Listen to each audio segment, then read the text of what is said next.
Beep, beep, beep, beep, beep, beep, beep, beep. All that's new from the Jester News Arsenal Gravy. Welcome all. Hello. Today, guess who's been at it again? You may remember on one of my YouTube videos, to which I put the linkages at the bottom, I spoke about Manchester Pride and a particular individual at Manchester Pride who's a bit of a nut job, right? Okay, so he's been at it again, so I thought we'd have a look at what he's been at. Right, it was written on the 29th of September, and I've just found it. Because I'm doing the Manchester, the Pride report thing. I've been, having a nosy. This a bit of a nosy. Right, okay, so, subscribe, by the way. Do it now. Do it. Right, so here we go, right. Do More Than Protest, Activism and Manchester Pride by Dr. Christopher Owen. It's him again. What we got from him then? Over the past month, I have written a post each week reflecting not on just Manchester Pride Festival this year. This is just beyond the pale. But on the importance of connecting with our communities. In order to use our subversive queer power. He really is a little shitter. Our subversive queer pride. Queer power. In the collective fight for intersectional joy.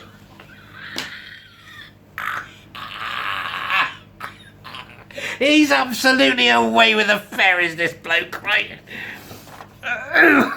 Our subversive queer power in the collective fight for intersectional joy. It sounds like that film Society. You know, when they did the shunt and they all sort of melted into one fleshy lump?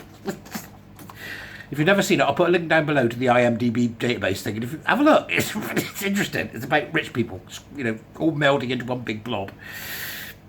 So, in this final post, thank God, will he ever shut up? I want to think about some actions we could do in the fight for social change. A variety of differing activist efforts we could all collaborate on as we work together towards a shared liberation. From what? This is the UK in 2022. A shared liberation from what?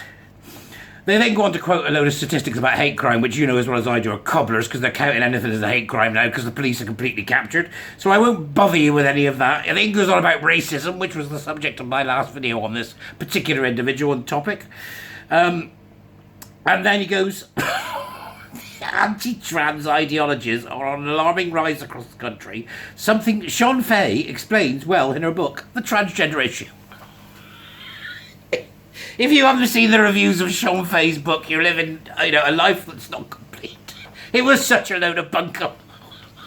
There was a brilliant one, I think it was done by The Observer, where they compared Helen Joyce's trans to this one by Sean Fay. He's a strange fella, Sean Fay, but he's there.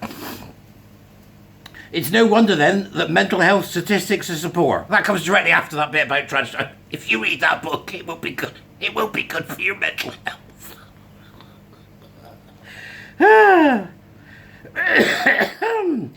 It then quotes Stonewall, saying that half of you lot out there, half of LGBT people, LGBTQ plus alphabet people are mentally ill. I wonder which half. Half of you. Did you know, by the way? Have you? So if we half it, it's LGB, and then there's GQ+. I'm putting a line after the LGB and saying the other half's the problem.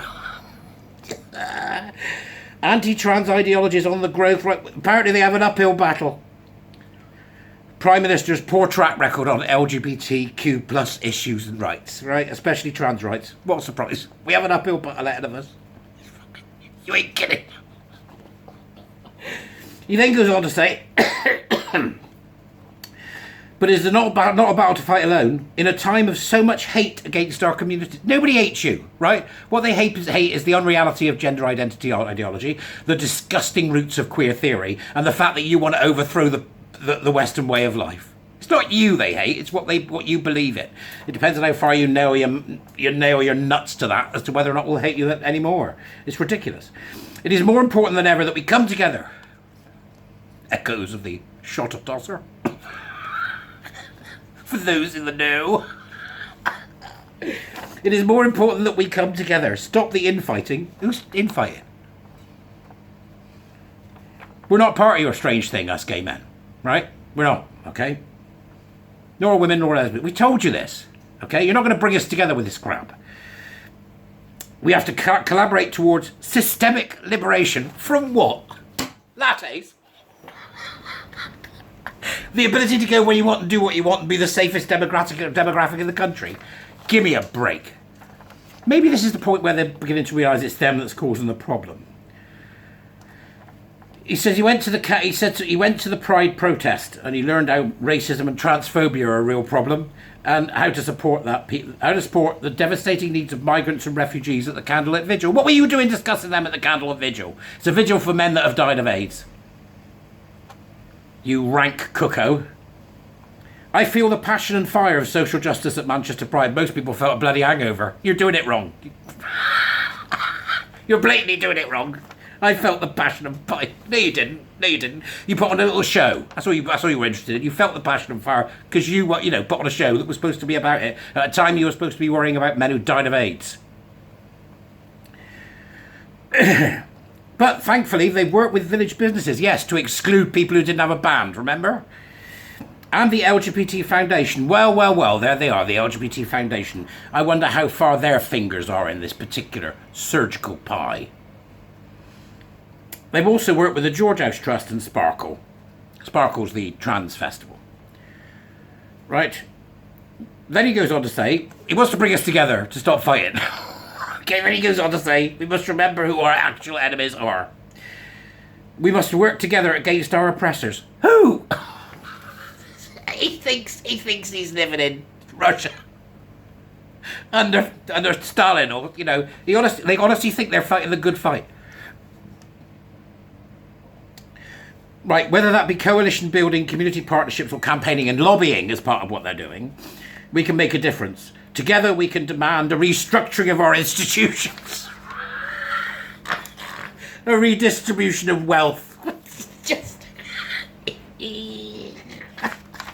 I'm going to start calling Christopher Owens Pol Potty.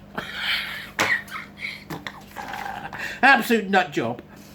This year, staff at Manchester Pride will focus our efforts on tackling hate crime. What are you going to do? Go out with truncheons in a group? In with your handbag? With your, bash them with your queer stick? What is this about? Really? We will be working with our communities as we strive towards ending all forms of violence against LGBTQ plus people. Keep a lookout for an upcoming campaign. Oh, I will, Christopher. I will. Keep a lookout for an upcoming campaign. This is manna for heaven. I'll get 1,000 views on this. You nasty little upstart. And of course it's signed he, they. Dr. Christopher Owen. This is from Manchester Pride. Right, okay. Go and have a look. The link's in the thing. I mean, he's written a load of other bloody guff as well, but I'll have a look at that another time. Go on. Go well. Keep jesting.